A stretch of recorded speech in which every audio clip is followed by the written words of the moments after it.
I don't understand. I don't get this. I can't comprehend what's happening. Just a few things that you, and I know I did, yelled this past weekend while watching the NFL and trying to explain what we saw. But what about in life? How often do we say, I don't understand. I don't get it. I can't explain it. And how can we be encouraged in the midst of those reactions and those questions? Let's unpack it.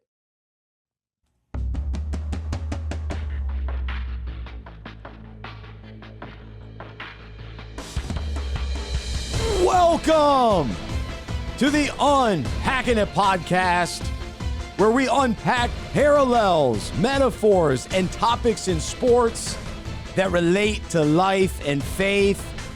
I'm Bryce Johnson in downtown Mount Holly, just outside of Charlotte. It is a beautiful yet chilly day here in North Carolina, and I'm excited to be with you on this November 11th. It is Veterans Day.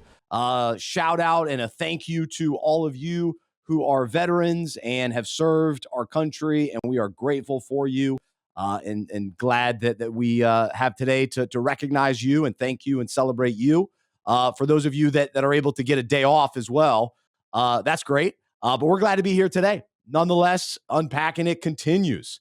Hard to take off a Tuesday in the fall. I don't know how we do that with so much going on in the world of sports and also in fantasy football. So make sure you check out the Fantasy Football Fellowship podcast as well. But here on the show today, I am doing it solo. I have got a lot to share on the NFL from week 10 and all the scenarios and questions where I just throw my hands up and I go, I don't know. I can't explain it. And we'll also talk a little NBA, little college football, little college basketball, a little bit of everything today. And I do have a life quandary that I have to address today. I've got to bring up something. It's been kind of swirling around. I've been wrestling with it. I've got to get your thoughts. I've got to share my thoughts with you and get some of your reaction on this topic as well. So we'll have some fun with that. I hope you enjoyed last week's episode as we were joined by Travis Vaughn and appreciate him from Upward Sports, a great partner of ours. And so fun to talk a little college football with him. And also talking Upward, and we just thank Upward for continuing to be a great sponsor for us. And so encourage you to check out upward.org/unpack and start a sports ministry at your church. And again, Upward Sports is the world's largest Christian youth sports organization, partnering with local churches to use sports as a powerful outreach tool to engage the community. And they offer a variety of league options, including basketball, cheerleading, soccer, flag football, volleyball, baseball, running for adults, and then also pickleball is the latest sport that they now offer as well. So again, thank you to Upward. Encourage you to check out upward.org/unpack. I want to thank everybody watching on YouTube, everybody watching on the Glue Network. Excited to be a part of that network.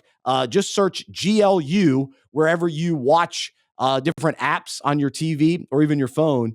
Just search GLU and you can find us there and other great Christian content and a lot of good stuff there. And those of you that listen on podcasts, wherever that may be, Spotify, Apple, other places, and also always great to join you on social media, Facebook, Twitter, X, Instagram. You can find us on Instagram as well. We don't stream the show on Instagram, but we are there at Unpacking It. So glad to have you along for the ride today. And let's begin with some of the news from the last couple of days where we've seen some firings. And so we'll start with New York. Brian Daboll out with the Giants. And what's fascinating about that, I'm not a believer. I didn't think he was the right guy. I think he's a good offensive coordinator. That's fine. But the sort of fallout from it is fascinating to me because now this opening is very intriguing. Jackson Dart has proven to be a legit quarterback. He's exciting. He's fun. But he's also risky with the way that he plays, the way that he runs. And then same with Cam Scatterbo. Very similar in the sense that he puts himself in harm's way and now has found himself injured. And so, they weren't able to put together the wins needed to keep Daboll around. But now you've got an opening. You look around at available coaches and you go, hey, we've got a legit wide receiver, running back, and quarterback, and also young pieces on defense, a couple solid guys on defense. We just got to put it all together. Who can put it all together? And so, of course, Bill Belichick is an interesting name. Could he sort of come full circle, end up with the Giants where he won a couple Super Bowls as a defensive coordinator? I saw Mike Tomlin as a potential. I don't know. I'm also intrigued because does Sean McDermott last in Buffalo? And who wants that job? So that'll be interesting. And then the Miami job should be open. The Atlanta Falcons job could be. The Browns, the Bengals. So just to keep an eye on. Last week we talked about the coaching carousel in college football. In the NFL, the fun has begun. Here we go. So that's intriguing. Then we jump over to the NBA. So I'm all in on football in the fall. But last night I went to the Charlotte Hornets, LA Lakers game here in Charlotte. And it was awesome. Got to go with a good friend of mine. So we had a great night. And I am a Hornets fan, diehard, ever since I was young. But along the way, I became a Lakers fan as well. Huge Kobe Bryant fan. So to see both of my teams in person is a lot of fun. However, it's also very challenging because normally every night of the year, except for two, I'm rooting for the Lakers. But last night, I'm rooting for the Hornets and found myself, rooting for the Lakers. And one time I even clapped for the Lakers and by accident, sort of. It was like, wait, hold on. No, I'm all Hornets tonight. So has that been an issue for you in the past? And listen, I'm all about loyalty. It's fine if you one team, that's it. But you have to understand sort of the journey that I've been on as an NBA fan. The Hornets left. The Hornets left Charlotte. So at that time, I was a Lakers fan. And so you become a fan, and Kobe Bryant was, my favorite NBA player. So there is a bond there. And then, of course, I root for the hometown team. So there is some justification there. But when you watch them on the same court, it's wild for the mind. It's like, goodness gracious, what's happening here? Lakers pulled it out. Luka had a big night. But Con Knippel, very good for the Hornets. What a pick. People were, me included. Could he really be a top 5 pick? Is he good enough? He is. He's already showing it. His teammate at Duke, Cooper Flagg, a little bit of a rougher start in Dallas, but on Monday night had a big game, career high so far early in the season with 26 points, youngest to do it with including LeBron, tying LeBron, which the exact days I read that. I go, wait, is that right? But anyway, close enough. They're the same age. But then, of course, today, the news out of Dallas, Nico Harrison, the GM, gone. And we all agree, we all understand, he's not going to keep his job. He made the dumbest trade in maybe sports history. But I don't think this is the right move because I just understand. Today's topic is I don't understand. And I've got plenty in the NFL. But when it comes to this situation, I still can't wrap my mind around the entire thing. How the deal got done with nobody knowing about it, no Shams or Woj or nobody else knew about it. So it happened in secret. Still can't figure that out. And then how Nico was allowed to make that trade, how the owners approved that move. That's a move. When you trade a guy like Luka at his level, that you can run that by the owner. They gave the thumbs up. It happened. And then I don't understand now you're going to fire him 10 games into the season? No, you ride this out, Dallas. You're stuck with Nico. You're stuck with the silly trade, and you did not deserve to get Cooper Flagg, and you've already ruined the start of his career. Hopefully they figure things out. I wish Cooper was somewhere else, not stuck down there in Dallas as a Duke fan. But still, should Nico have made that trade? Absolutely not. Now, were his reason, could you come up with some reasons and try to get on board? Okay, Luka's always injured. He's out of shape. He's not willing to change, all that kind of thing. Okay, maybe. But we've seen what he's doing in LA. He's lighting it up. I saw him in person last night. He looks in shape. He's done a nice job. Now, he should have never been out of shape the way that he was, but he did get back in shape. But anyway, I just, what are you going to fire Nico Harrison and blame him for this trade? This goes so much more beyond him. And then you haven't even seen it play out. You've given it half the rest of the season. Kyrie, there's so many injuries. Anthony Davis, you should never trade for Anthony Davis, as he's known as street clothes. Why do you trade for a guy? So I don't understand why you would trade for a guy at this stage of his career who's always injured. Makes no sense. So the whole thing is a mess. It's all confusing. But we'll say goodbye to Nico Harrison. It's tough on him. I feel for him, but you also can't make that trade. You can't attach your name to that trade because you knew this day was coming. I think it's a little early, but you knew this day was coming. You don't get rid of one of the top players in the league like that. All right, so those are a few thoughts off the top. But last thing, I was watching college football on Sunday. Saturday. I had my daughters down in the man cave. We had a big day in the man cave. Lots going on in the man cave. We had fun, but had some college football on. I'm all in on Indiana football. I think it's just such a fun story. And their game against Penn State, shout out to my family members who root for Penn State. But that game was phenomenal. The final drive, unbelievable. Fernando Mendoza, the final throw, the catch, the touchdown, the win. They keep rolling. Cignetti is such a personality, and he's such a great coach. It's remarkable. What they've done is remarkable. And then Mendoza, after the game, so bold in his faith, confident in his faith, giving God the glory. I loved it. I just loved his approach. I loved his humility. I'm in on Indiana. So go Indiana. I hope they win the whole thing. They're fun. They're just a really, really cool team. So there you go. But here is the life quandary I want to bring up before we get serious and talk NFL and talk on the faith parallel of this. This time of year, you will be invited. I've been invited to a number of activities, holiday related, school related, other fun things, work related, all of it. It's like we cram everything in the final 2 months of the year. I don't know. Why don't we spread some of this out? Let's spread some of the activities out. But we go all in this time of year. And I've also experienced this throughout the year as well with birthday parties. My girls are 4 and 6. And so they're invited to a birthday party. I hate to say literally every weekend. Basically every weekend. One of them, their friends, everybody, they're both invited. And here's my whole question surrounding all of these activities, all of these parties, if you even call them parties. But there is this term that is used when inviting people to these activities that you have to be very aware of. And it's called refreshments. Refreshments served, or light refreshments served. And my question is, what does that mean? What does it mean that I'm going to an event with refreshments?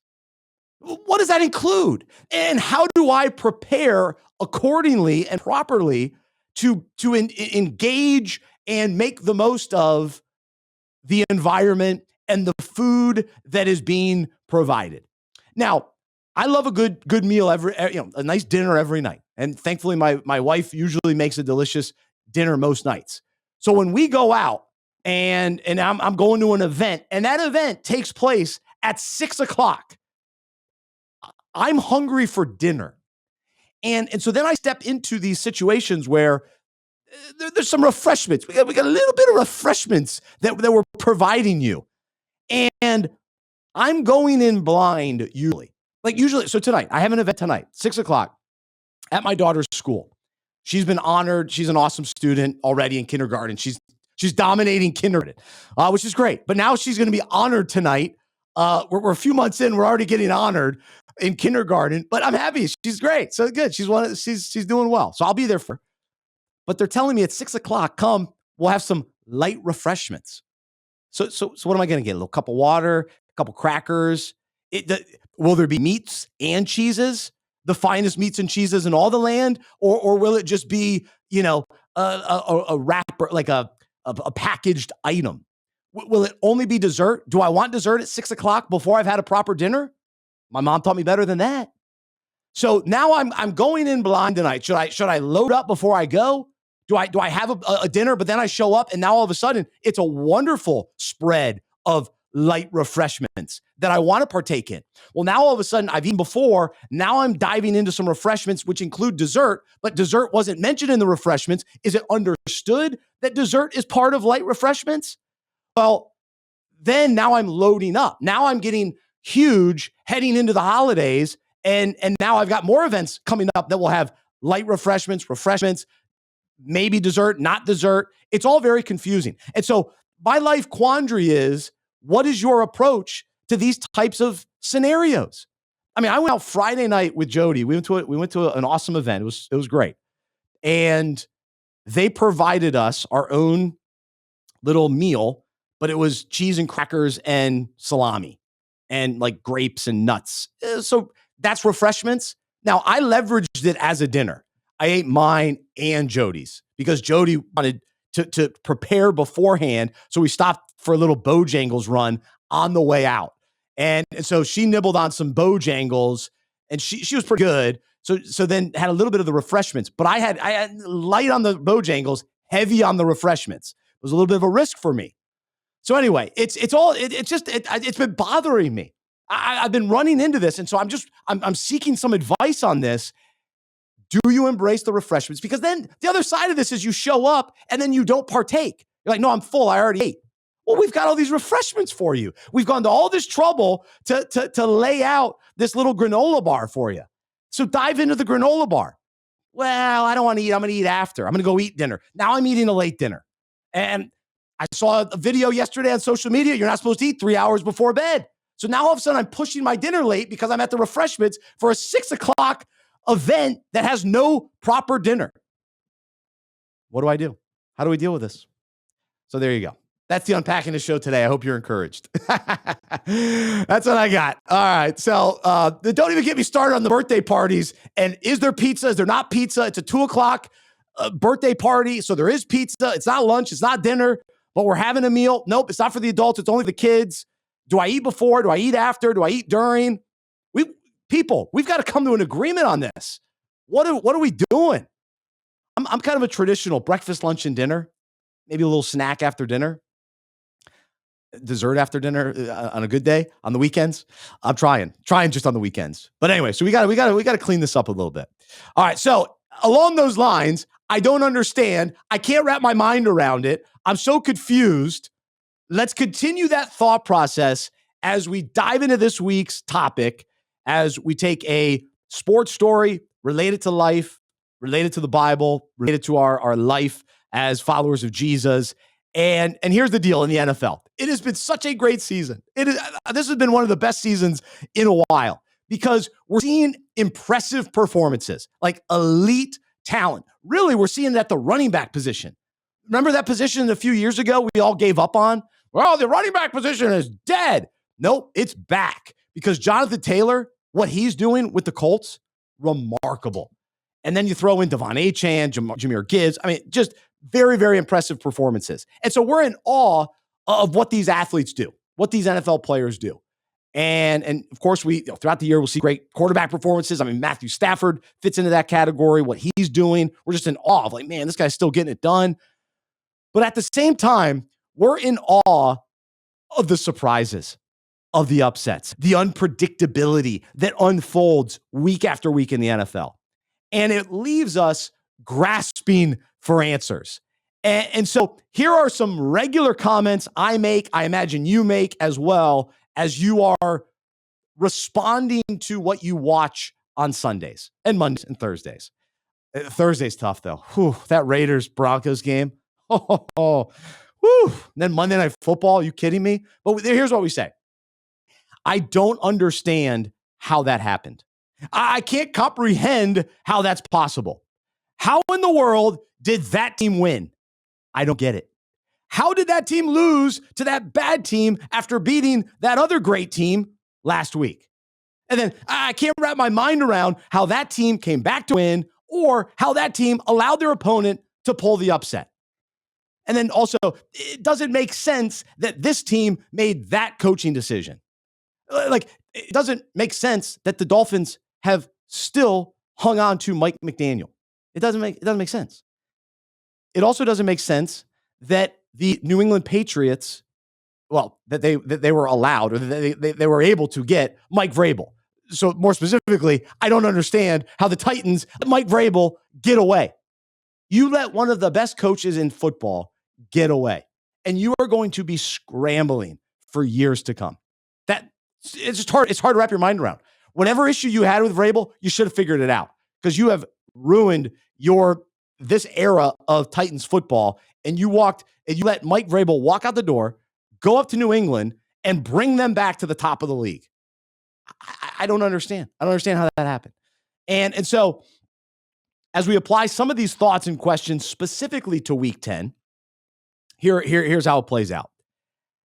I don't understand how the Bills lost to the Dolphins 30-13 after beating the Chiefs the week before, and while the Dolphins are in the middle of a disaster season, a season that has looked like they have no clue what they're doing, and now all of a sudden they put it all together and win convincingly.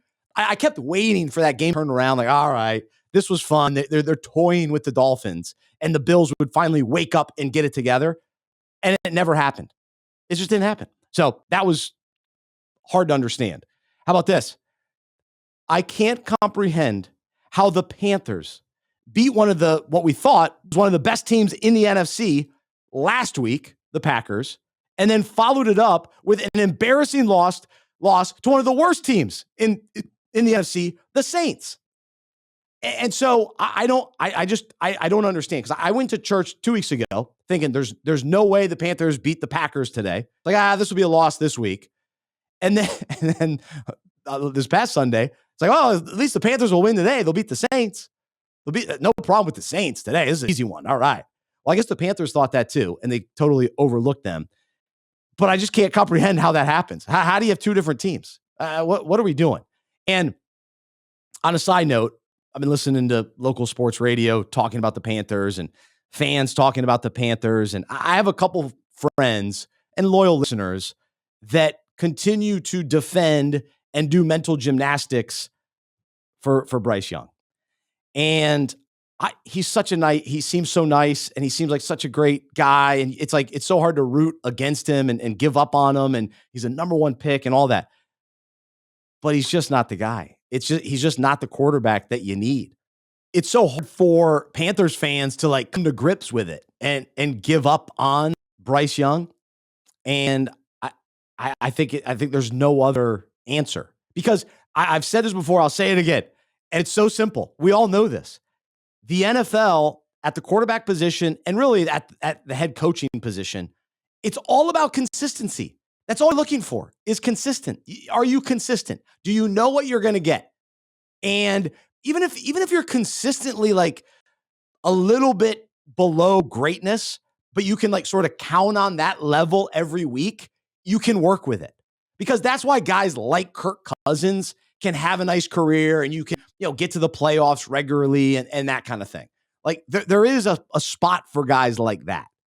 But when you're all over the place, when you're so inconsistent, you become untrustworthy, and you just don't know what you're going to deal with week in, week out. You don't know if you're going to be able to trust that you're going to hold on to the ball, that you're not going to throw interceptions. You can trust that you're going to throw the ball down the field. So there's just so much inconsistency at the quarterback position for the Panthers, and that's why this team is up and down all over the place, and you just have to make different plans for the future. That's what it comes down to for me.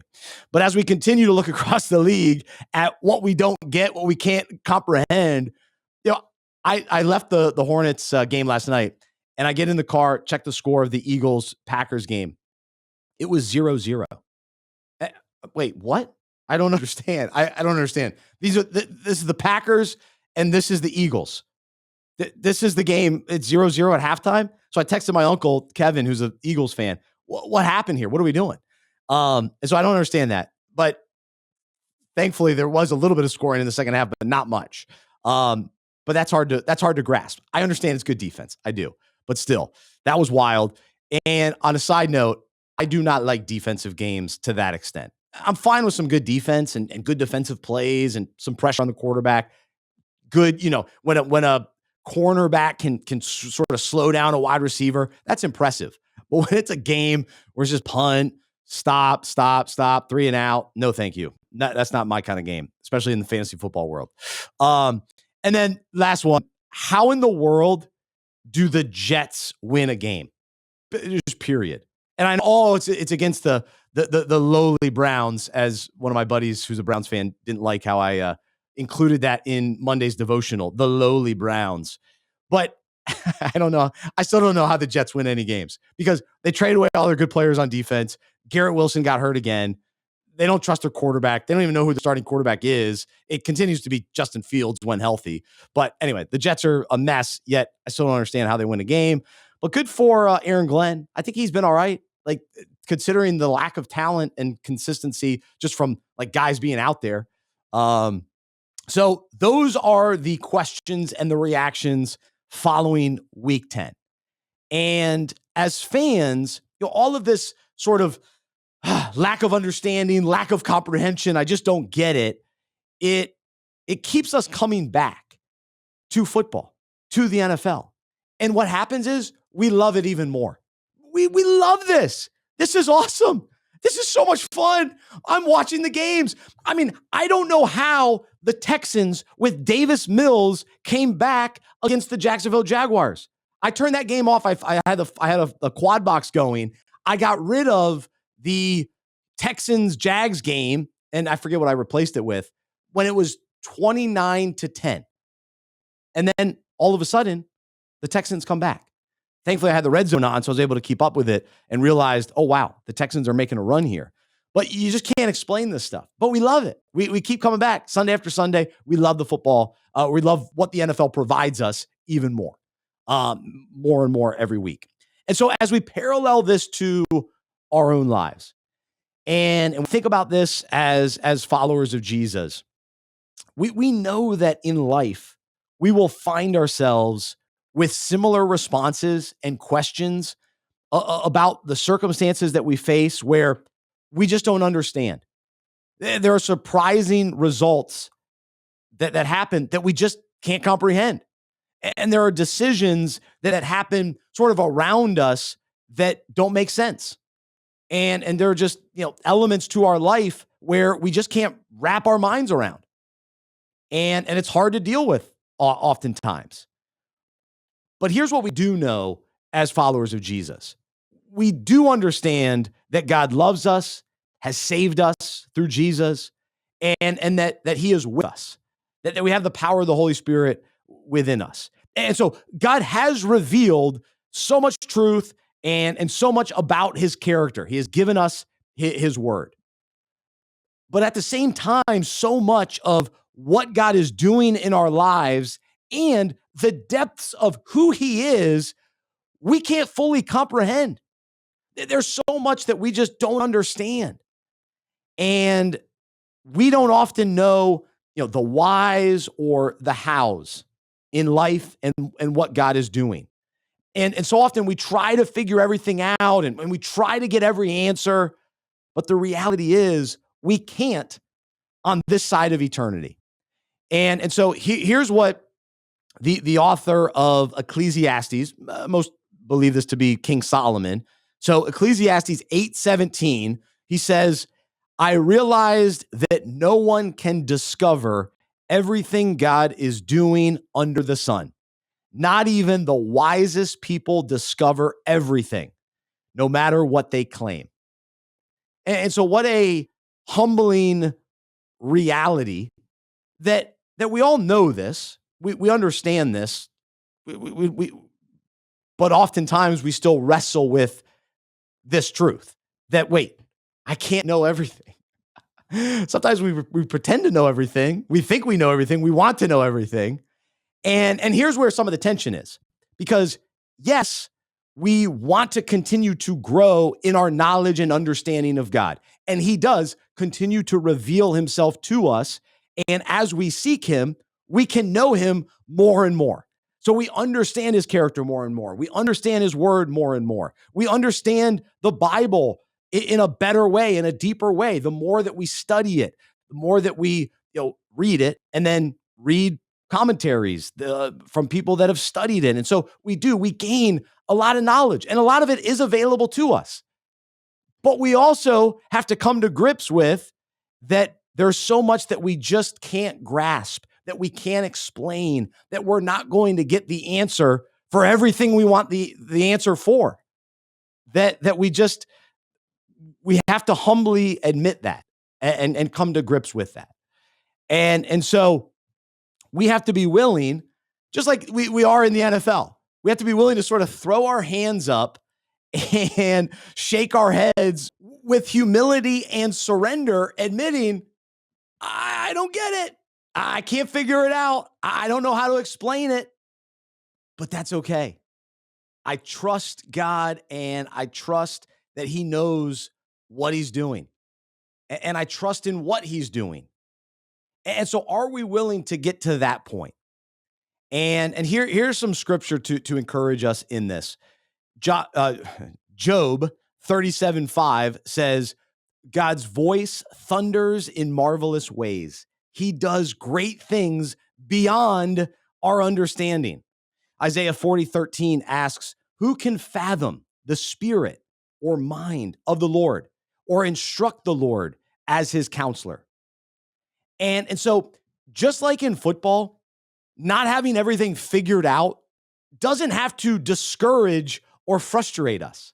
Instead, it causes us to love God even more because we see what He's doing and we trust that He is good, that He is faithful, that He does know what He's doing. And so we love Him even more because we go, you know what? I can't figure this out because I'm so limited that I trust in the one who does know, that I trust in the creator, the designer, the one who's working everything out for His purposes, that He's working things out for my good. And so I'm surrendered to Him. That's who I trust. And so it's actually a good thing that we can't comprehend just how big, mighty, powerful, and wonderful He is, because it leads us to awe and worship. Because we're just so blown away. We're like, I don't get it. I don't get it. Instead of, I don't get it. I don't understand. Wah, wah, wah. No, I don't get it, Lord. I don't understand. And, I think that if you, even from an NFL standpoint, you watch the analysts that just sort of throw their hands up. They go, hey, I thought the Bills would win. I absolutely expected them. They didn't. This is why we love the NFL. It's great. Versus, I can't believe I was wrong. I'm always right. I'm always right. No, you're not. You're always wrong. So get over yourself. But that's for us in life, where we just go, man, God is awesome. He knows what He's doing. I didn't see it playing out this way. I didn't understand it. I don't know how he's going to work this for good. I don't know. I don't know how this all makes sense. I don't know. I don't understand how He could love someone like me. But man, I know that He does. I can't comprehend that He would find a way for me to know Him, to experience His presence, for me to be saved and forgiven. But man, He found a way. He made it possible. He sent His Son Jesus for me to die on the cross, to rise again. So that's the God we serve. That's the God we worship. That's the God we're in awe of. And here's some more scripture to read. Psalm 145:3. Great is the Lord and highly to be praised, and His greatness is so vast and profound as to be unsearchable, incomprehensible to man. Psalm 147:5 adds, great is our majestic and mighty Lord, and abundant in strength. His understanding is inexhaustible, infinite, boundless. How great is that? How great is our God?